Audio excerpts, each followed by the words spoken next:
السلام علیکم ملګرو، زه یم حکمت جان د حکمت جان افیشل پیج نه تاسو مخاطب یم. ملګرو امید لرم چې ټول ملګري به روغ او جوړ د ژوند په موضوع کې به ملګرو څنګه چې تاسو ته پته چې یو ټیم کې ما مخکې ګل چاهت پسې ویډیو کړې وه چې هغې په بهر ملک کې د فحش ویډیوګانې جوړولې، خو تاسو ته څنګه پته امیر صاحب په هغې باندې ورسره ډېره لانجه وکړه او هغې باندې فحش ویډیوګانې بند کړو. خو بس بیا چون چې وروسته پسې ویډیوز راغلې امیر صاحب ته بخښنه هم غوښتې وه، ځکه چې زموږ پښتانه خو تاسو ته پته چې خلک په یوه کې هم نه پرېږدي. غزه هلته د فحش ویډیوګانې جوړولې. اوس چې ګل چاهت چې کوم ده مکې مدینې راتلې ده، سعودي راتلې ده، هلته هم خلک ورپسې چغې وایي او د غلط الفاظ ورته استعمالوي. نو ملګرو تاسو د سایډ کې دا ویډیو وګورئ، د دې نه پس بیا خبرې اترې کوو. پاکستان کې چې څومره هم زما خواجه سرارونه خویندې د ټولو ته خواست دی چې وباسئ د الله د رضا دپاره جلوس وباسئ، د اسلام دپاره د مسلمانۍ دپاره جلوس وباسئ. زما دپاره نه ما سره ډېرې سختې پختې تېرې شوي دي، ما چې تاسو ته سوال زاري منت نه دی کړی، نن زه تاسو ته سوال زاري منت کوم د الله د رضا دپاره وباسئ جلوس. د الله په کور کې په مکه مدینه کې خلک مونږ نه پرېږدي، مونږ د سپک نظر کولی کېږي. ما سره چې څه شوي دي هغه زما په خوله باندې نه راځي، زه خو خاموشه باندې خبرې داسې وي چې هغه انسان چا سره پټې وکړي. اصل خبر مقصد دا دی چې ډلې کېږم په هره طریقه باندې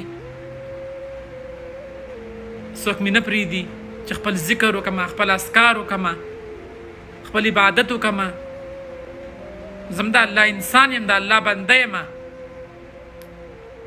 مسلمانان یو الحمدلله. نو بیا ولې موږ سره داسې کېږي؟ ملګرو تاسو دا ویډیو وکته چې یاره څومره ظلم مې ورسره کړی دی. بیا په هغه خاوره باندې چې په دا خاوره باندې زموږ خوږ پیغمبر حضرت محمد صلی الله علیه وسلم د یو کافر سره دومره ظلم نه و کړی لکه دو پښتانو چې هلته هغو سره هغسې. زه مخکې وی چې هر څه ویل، مخکې به هم ورپسې ویډیوګانې جوړې کړي، ډېر نیوز والا ورپسې ویډیو جوړې کړي. هلته ځکه چې فحش ویډیوګانې وې جوړولې، موږ ویل چې فحش ویډیوګانې نه منې کړو، خو چې اوس نیک کار دپاره تللې ده هلته هم خلک نه پرېږدي. دا څه وجه ده یار؟ دا زموږ پښتانه دي، په یو شي کې هم خلک نه پرېږدي.